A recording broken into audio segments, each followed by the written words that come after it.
Halo semua, selamat pagi. Kita kembali lagi ke mata kuliah kita pendidikan anak usia dini. Kami dari kelompok 4 yang beranggotakan Mustafa Nikaya, Tasya Salsabila dan Ifroto Kolerani. Kita di sini akan memaparkan materi kita. Materi yang pertama adalah kebijakan 4, kebijakan nasional pengelolaan kelas PAUD yang akan disampaikan oleh Mbak Tasya. Waktu dan tempat saya persilakan. Baik, di sini saya akan menjelaskan kebijakan PAUD. Pendidikan anak usia dini merupakan pendidikan yang paling dasar menempati posisi yang sangat strategis dalam pengembangan sumber daya manusia. Mengingat anak usia dini yaitu anak yang berada pada rentang usia lahir sampai dengan 6 tahun merupakan rentang usia kritis dan sekaligus strategis dalam proses pendidikan yang dapat memengaruhi proses serta hasil pendidikan pada tahap selanjutnya. Itu artinya, periode ini merupakan periode kondusif untuk menumbuh kembangkan berbagai kemampuan psikologi, kognitif, bahasa, sosioemosional, dan spiritual. Pendidikan adalah hal yang sangat penting untuk diperoleh semua anak, karena pendidikan merupakan salah satu modal yang harus dimiliki oleh setiap individu untuk meraih kesuksesan dalam hidupnya. Selanjutnya yaitu kebijakan nasional. Berbagai kebijakan yang terkait dengan keberadaan pendidikan anak usia dini di Indonesia telah ditetapkan dalam dokumen resmi negara seperti yang diuraikan sebagai berikut.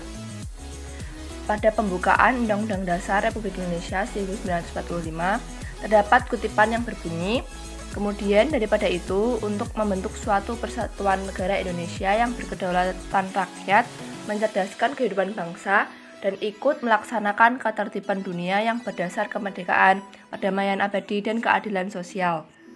Pendidikan anak usia dini memiliki pandangan bahwa sesungguhnya dengan mencerdaskan anak, secara tidak langsung akan membantu meningkatkan kualitas sumber daya manusia negara yang pada akhirnya akan menyebabkan negara untuk lebih maju. Mencerdaskan kehidupan bangsa berarti meningkatkan daripada masyarakat negara itu sendiri untuk menuju pembangunan yang berkualitas. Dan memang semua itu harus dimulai dari anak usia dini yang nantinya akan menjadi penerus bangsa. Hal ini dapat terlihat bahwa sejak awal kemerdekaan Indonesia, pemerintah sudah benar-benar memikirkan bagaimana caranya untuk dapat mencerdaskan kehidupan bangsa sehingga tidak dapat dipecah belah dengan mudah oleh bangsa lain. Bangsa yang besar dan kuat dibangun oleh sumber daya manusia yang handal dan berbudi luhur. Hal ini dapat diupayakan melalui jalur pendidikan baik sejak dini. Setiap anak tentu dibekali potensi yang luar biasa sejak kecil. Potensi itu harus dikembangkan dan digali dengan cara pemberian stimulasi yang sesuai. Oleh sebab itu, setiap anak berhak mendapatkan kesempatan untuk mengembangkan bakat yang dimilikinya sesuai dengan minatnya tanpa adanya unsur-unsur paksaan di luar dirinya. Baik, materi selanjutnya yaitu pengelolaan kelas PAUD. Yang pertama ada perencanaan atau planning ruang kelas, pengorganisasian ruang kelas, pelaksanaan, dan pengawasan atau controlling ruang kelas. Yang selanjutnya yaitu pengelolaan kelas PAUD. Yang pertama, perencanaan atau planning ruang kelas. Unsur pokok yang harus melekat ketika hendak merancang sebuah ruangan bagian PAUD adalah penataan tempat secara menyenangkan.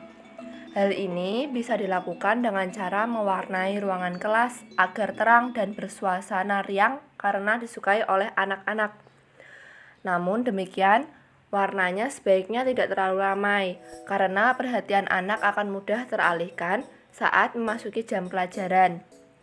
Selain itu, usahakan untuk memberikan ventilasi agar udara segar dan cahaya matahari dapat menjangkau ruangan.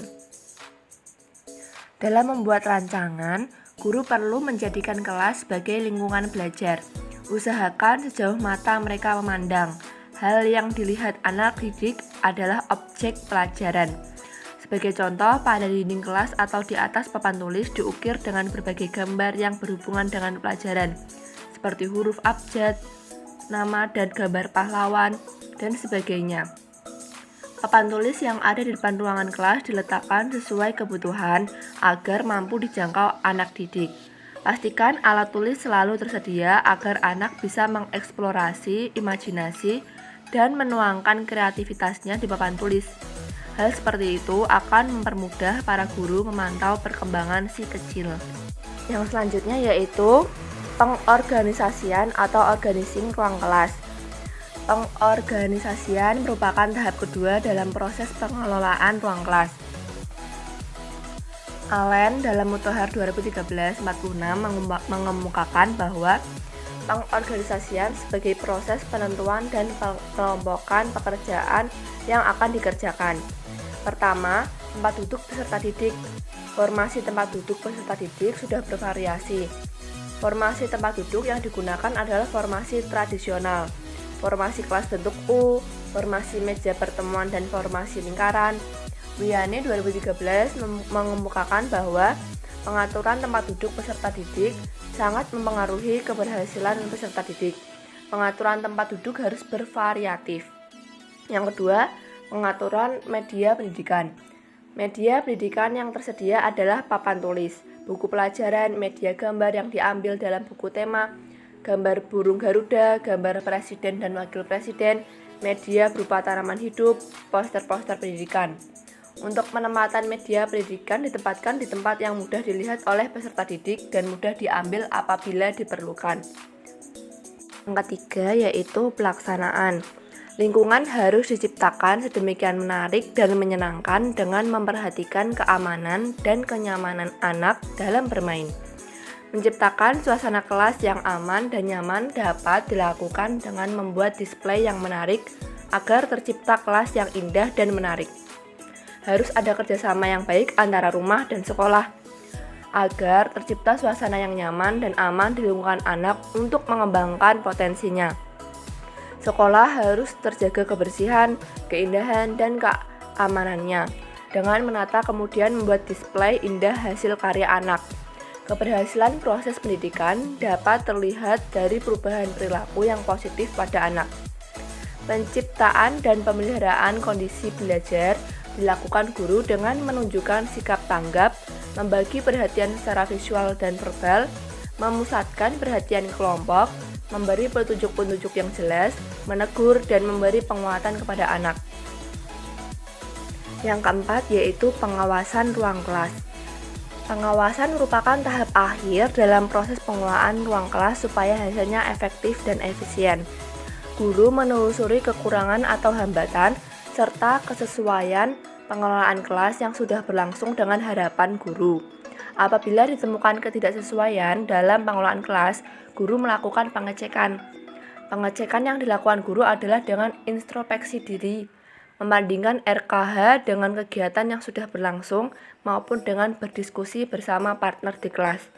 Pengecekan secara bersama dengan kepala sekolah dan seluruh guru dilakukan dengan penyampaian observasi kepala sekolah saat masuk dalam kelas-kelas.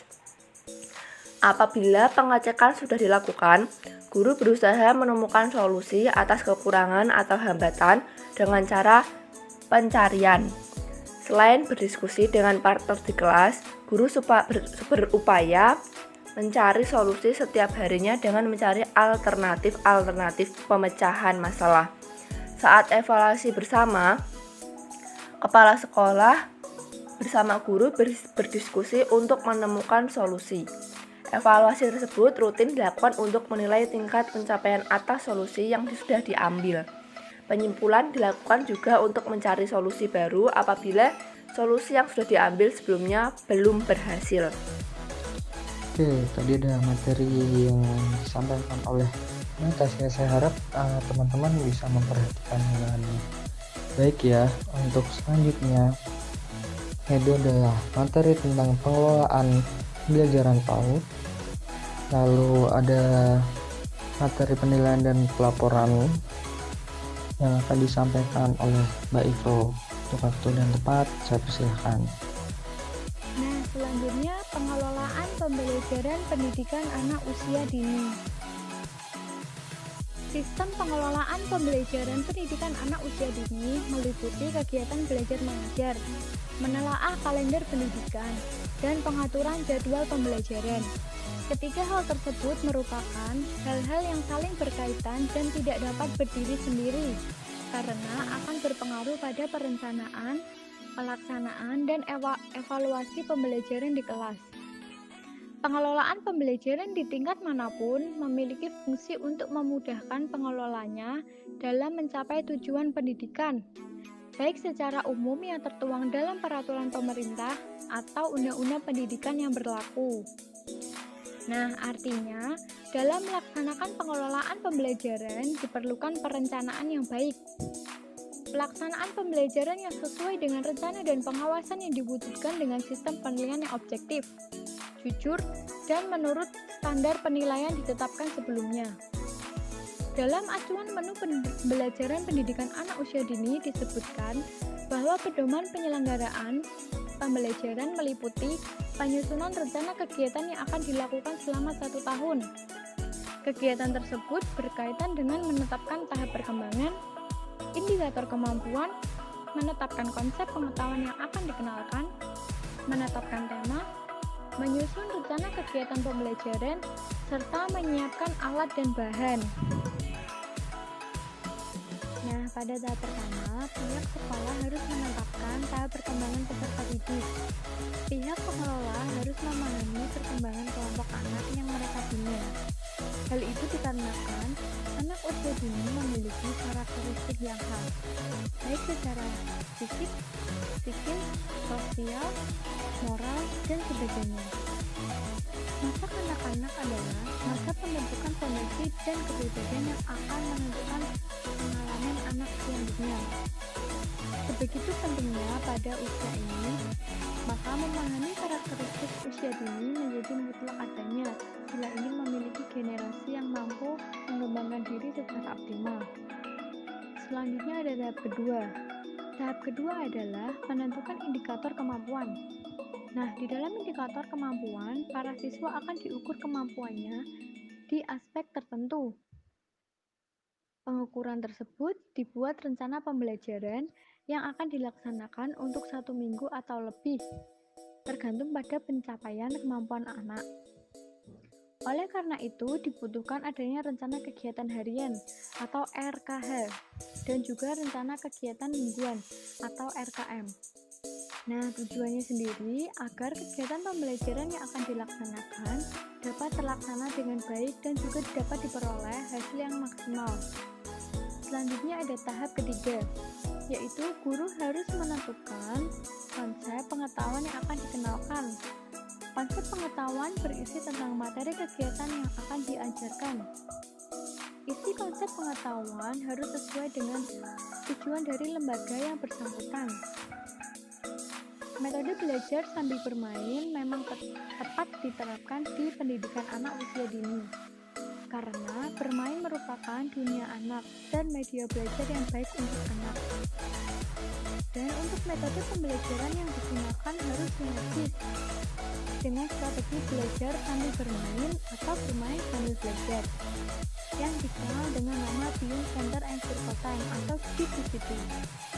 Konsep belajar yang diterapkan dalam metode BCCT menghadirkan dunia nyata di dalam kelas dan mendorong anak didik membuat hubungan antara pengetahuan, pengalaman, dan penerapan dalam kehidupan mereka sehari-hari. Sehingga otak anak dirangsang untuk terus berpikir secara aktif dalam menggali pengalamannya sendiri, bukan sekedar mencontoh dan menghafal saja. Selanjutnya ada tahap keempat. Tahap keempat adalah tenaga pengajar menetapkan tema pembelajaran yang akan diajarkan.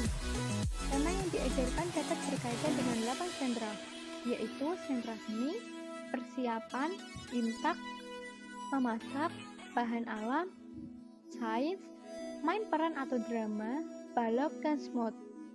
Untuk setiap sentra diajarkan rata-rata selama 3 minggu, sehingga dibutuhkan waktu selama 3 kali pertemuan untuk setiap sentranya. Yang terakhir, tahap kelima, yaitu menyiapkan alat dan bahan. Sarana dan prasarana yang harus dimiliki sekolah yaitu sarana permainan dalam ruangan indoor, antara lain 4 unit balok, 3 unit Lego set, 3 boneka, 12 papan jahit, 36 puzzle, 3 gunting, dan 3 lusin krayon atau pensil warna, dan mainan di ruangan outdoor, antara lain 2 buah ayunan, 2 buah perosotan, dan 2 buah jingkitan. Pendidikan anak usia dini sebaiknya memiliki gedung sendiri yang terdapat beberapa ruang kelas, ruang kepala sekolah dan guru, perpustakaan, musola, serta ruang untuk bermain siswa. Selanjutnya, dilakukan evaluasi pembelajaran. Kegiatan evaluasi pembelajaran mengacu pada acuan menu pembelajaran generik. Dalam menu tersebut, tenaga pengajar harus melakukan penilaian menyeluruh, berkesinambungan, objektif, mendidik, dan bermakna baik bagi guru, orang tua, anak didik, maupun pihak lain yang memerlukan. Dalam kegiatan evaluasi pembelajaran dilaksanakan terdiri dari 3 kegiatan, yaitu melalui pengamatan, catatan anekdot, dan portofolio. Catatan anekdot merupakan catatan mengenai sikap dan perilaku anak dalam situasi tertentu di dalam kelas maupun di luar kelas, baik yang bersifat positif maupun negatif. Dengan catatan anekdot ini, guru dapat mengetahui dan mengembangkan cara menyesuaikan diri dengan kebutuhan dan kesulitan yang dihadapi anak dalam kegiatan belajarnya. Bagi guru, kesiapan penyelenggaraan atau strategi perencanaan pembelajaran sebaiknya memperhatikan SKH atau Satuan Kegiatan Harian dan SKM atau Satuan Kegiatan Mingguan.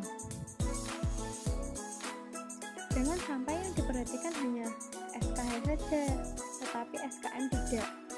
Dengan memperhatikan keduanya akan mempermudah dalam menyusun rencana kegiatan yang lain.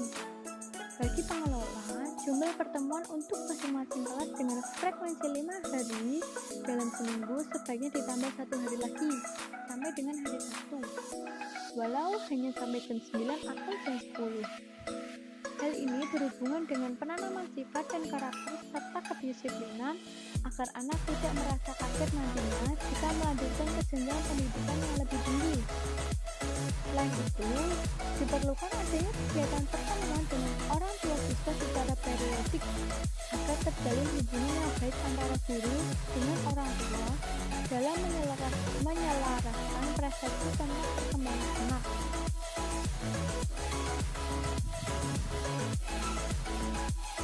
Selanjutnya ada aktivitas mengajar guru anak usia dini harus dimulai sejak 15 menit sebelum kegiatan pembelajaran dimulai dan baru berakhir setelah menyelesaikan administrasi pembelajaran setelah diakhirinya pembelajaran.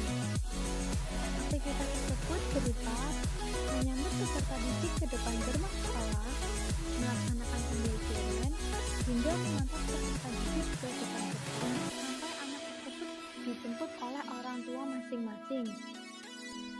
Nah, aktivitas guru dalam pembelajaran anak usia dini adalah harus mampu mendorong tercapainya optimalisasi semua aspek perkembangan, baik perkembangan fisik maupun psikis, yaitu intelektual, bahasa, motorik, dan sosio-emosional. Aktivitas belajar anak usia dini bisa dimulai pada pukul 7:15 sampai dengan pukul 11. Kegiatan dimulai dengan berbaris secara rapi di depan kelas masing-masing, kemudian menempatkan tas bawaan masing-masing di tempat yang sudah disediakan. Aktivitas belajar anak usia dini adalah berupa belajar sambil menari dan bergerak, menggambar atau mewarnai sambil belajar, dan menghafal kata sambil bertepuk tangan. Semua aktivitas yang dilakukan tersebut merupakan aktivitas bermain sambil belajar. Nah, jadi inti dari sistem pengelolaan pembelajaran pendidikan anak usia dini meliputi kegiatan belajar mengajar, menelaah kalender pendidikan, dan pengaturan jadwal pembelajaran. Pedoman penyelenggaraan pembelajaran meliputi penyusunan rencana kegiatan yang akan dilakukan selama 1 tahun. Kegiatan tersebut berkaitan dengan penetapan tahap perkembangan, indikator kemampuan, menentukan konsep pengetahuan yang akan dikembangkan, menetapkan tema, menyusun rencana kegiatan pembelajaran, menyiapkan alat dan bahan. Bagi guru, kesiapan penyelenggaraan atau strategi perencanaan pembelajaran sebaiknya memperhatikan SKH, Satuan Kegiatan Harian, dan SKM, Satuan Kegiatan Mingguan. Kurikulum harus disusun sesuai dengan yang telah dipertimbangkan adanya berbagai perbedaan yang ada dalam masyarakat, sehingga peserta didik dapat menggali adanya keragaman dalam kehidupan bermasyarakat. Setting kelas pembelajaran anak usia dini diatur sesuai dengan visi dan misi sekolah. Pengaturan tempat duduk di kelas sebaiknya diatur dengan model kelompok. Aktivitas mengajar guru anak usia dini terdiri atas menyambut peserta didik di depan sekolah, melaksanakan pembelajaran hingga mengantar peserta didik di gerbang sampai dijemput orang tua. Nah, yang selanjutnya akan kita bahas yaitu penilaian dan pelaporan pendidikan anak usia dini. Penilaian adalah proses pengumpulan dan pengolahan informasi untuk menentukan tingkat pencapaian perkembangan anak. Penilaian proses pembelajaran dan instrumen proses hasil belajar dengan model bermain di pendidikan anak usia dini disesuaikan dengan indikator pencapaian perkembangan anak dan mengacu pada standar penilaian. Target penilaian dilakukan melalui pengamatan, penugasan, unjuk kerja, pencatatan anekdot, percakapan atau dialog, laporan orang tua, dokumen hasil karya anak atau serta deskripsi profil anak. Lingkup penilaian mencakup seluruh tingkat pencapaian perkembangan dan pertumbuhan anak. Waktu pelaksanaan penilaian sebenarnya dapat dilakukan sejak anak masuk, selama proses pembelajaran berlangsung, dan hasilnya diberikan kepada orang tua siswa saat akhir semester. Pendidik tidak harus khusus membuat kegiatan seperti tes dan ujian untuk menilai anak didik. Laporan pengembangan anak disampaikan kepada orang tua dalam bentuk laporan lisan dan tertulis secara bijak, disertai saran-saran yang dapat dilakukan orang tua di rumah. Pelaporan yang diberikan kepada orang tua meliputi semua aspek perkembangan anak. Pelaporan ini dimaksudkan agar orang tua dapat mengetahui perkembangan anaknya selama belajar di lembaga kelompok bermain. Pelaporan yang diberikan kepada orang tua dalam bentuk buku laporan perkembangan anak. Penilaian pembelajaran dilakukan untuk mengetahui tingkat pencapaian perkembangan anak di lembaga. Nah, selanjutnya, teknik penilaian pembelajaran yang dilakukan dengan 3 jenis, yaitu yang pertama, melalui pengamatan atau observasi, yang kedua ada portofolio, dan yang ketiga ada pencatatan anekdot. Pendidik melakukan pengamatan terhadap aktivitas anak-anak sehari-hari, mulai masuk sampai pulang. Hasil pengamatan tersebut digunakan untuk mengetahui tingkat perkembangan anak didik. Dalam pencatatan anekdot, hal-hal yang dicatat meliputi seluruh aktivitas anak yang positif dan negatif. Para pendidik mencatat segala perkembangan kemampuan anak dalam hal masyarakat, motorik halus, berbahasa, visual, dan sosial emosional anak. Pencatatan kegiatan tersebut dilakukan oleh tenaga pendidik dengan melihat hasil karya anak dan catatan harian mereka. Portofolio merupakan penilaian yang didasarkan pada kesimpulan atau kumpulan hasil unjuk kerja anak yang dapat menggambarkan sejauh mana keterampilan anak berkembang. Pada pelaksanaan penilaian dengan menggunakan portofolio dilakukan dengan hasil belajar anak yang berupa penugasan dan unjuk kerja. Penilaian yang dilakukan oleh guru pendidik bertujuan untuk mengetahui perkembangan kemampuan anak dalam menangkap materi pembelajaran hingga dapat diketahui perkembangan anak. Adanya penilaian yang dilakukan oleh pendidik dapat mengetahui peningkatan kualitas anak dalam pembelajaran. Nah, dalam penilaian pembelajaran dilaksanakan setiap waktu, mulai dari penyambutan anak sampai pembelajaran selesai yang tercatat dalam lembar penilaian. Oke, saya harap teman-teman bisa mempelajari materi yang telah diterangkan. Untuk materi selanjutnya akan saya sampaikan, yaitu materinya berupa kerangka dasar kurikulum 13. Tentunya untuk melaksanakan sebuah kurikulum kita harus mengetahui sebuah kerangka dasarnya terlebih dahulu. Nah, berdasarkan Undang-Undang Nomor 20 Tahun 2013 tentang Sistem Pendidikan Nasional itu menyebutkan bahwa kurikulum itu merupakan seperangkat rencana dan pengaturan mengenai tujuan, isi, dan bahan pembelajaran serta cara yang digunakan sebagai pedoman penyelenggaraan kegiatan untuk mencapai tujuan pendidikan.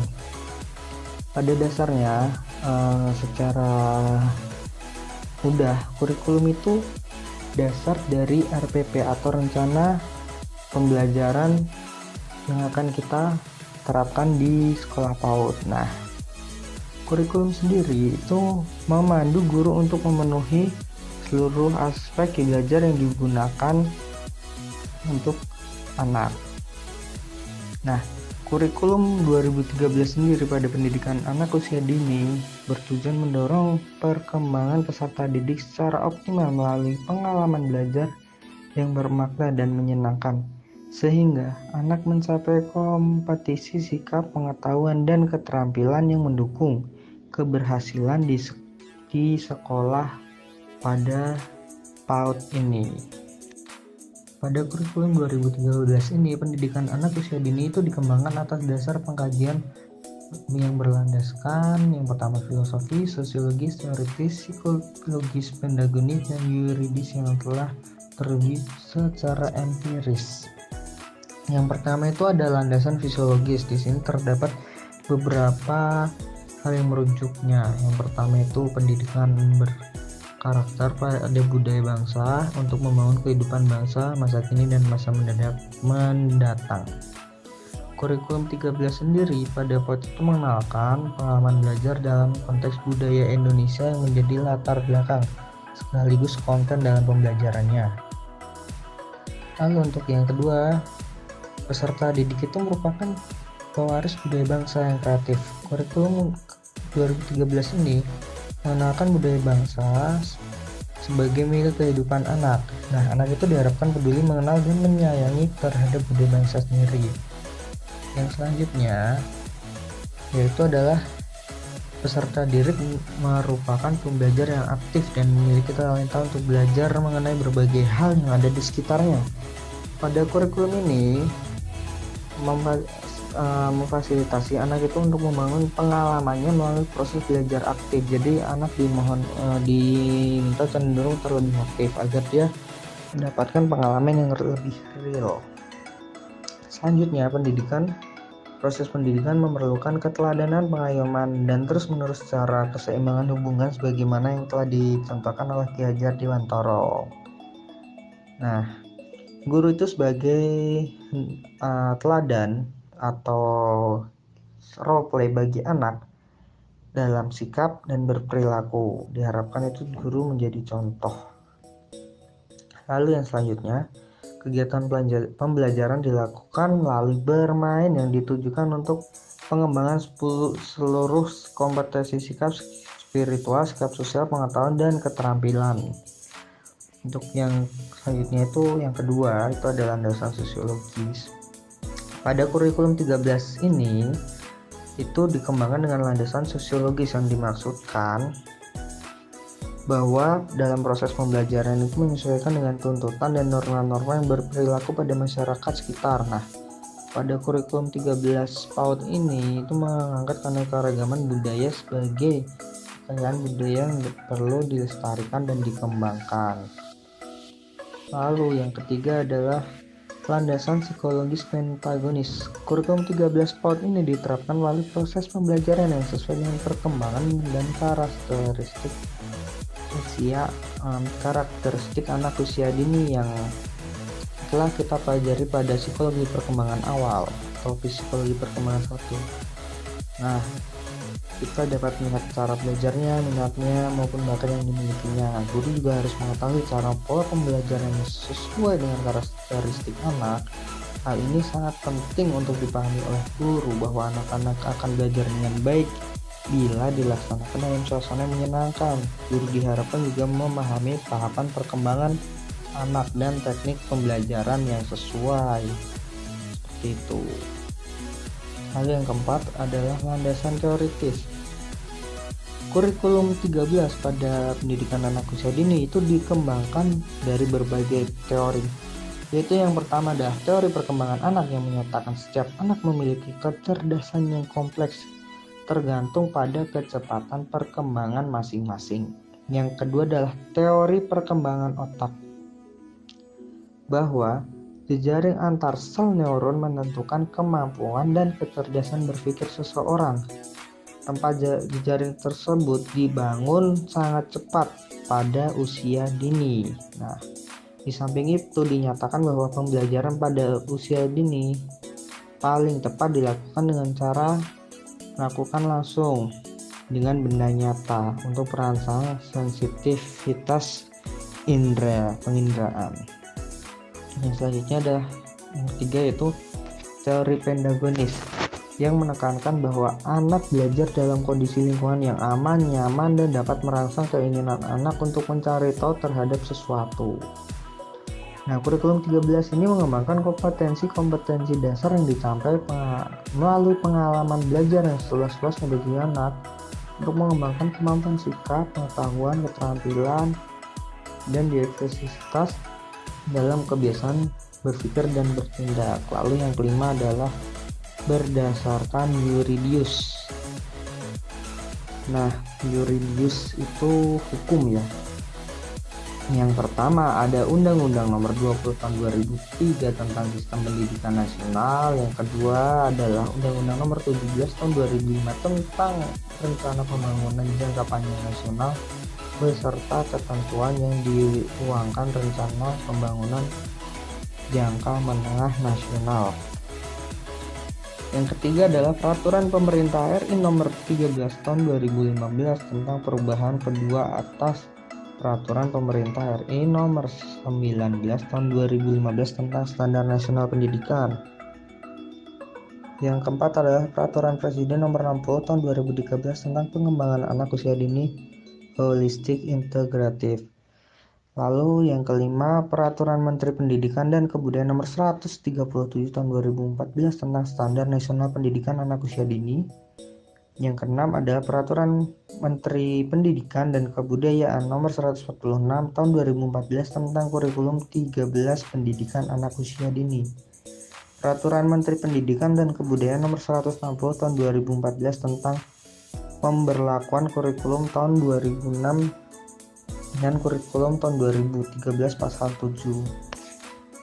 Nah, lalu apa yang saya gunakan dalam makalah ini terkait materi kurikulum 2013 ini? Saya menggunakan buku yang dikeluarkan oleh Kementerian Pendidikan dan Kebudayaan, Direktorat Jenderal Pendidikan Anak Usia Dini dan Pendidikan Masyarakat, Direktorat Pembinaan Pendidikan Anak Usia Dini tahun 2015 yang berjudul Kerangka Dasar dan Struktur Kurikulum 2013 Pendidikan Anak Usia Dini. Saya harap apa yang saya sampaikan dapat dipahami oleh teman-teman. Kiranya sekian presentasi dari kelompok kami. Apabila ada salah kata, mohon maaf. Terima kasih. Selamat hari ini dan jangan lupa bahagia.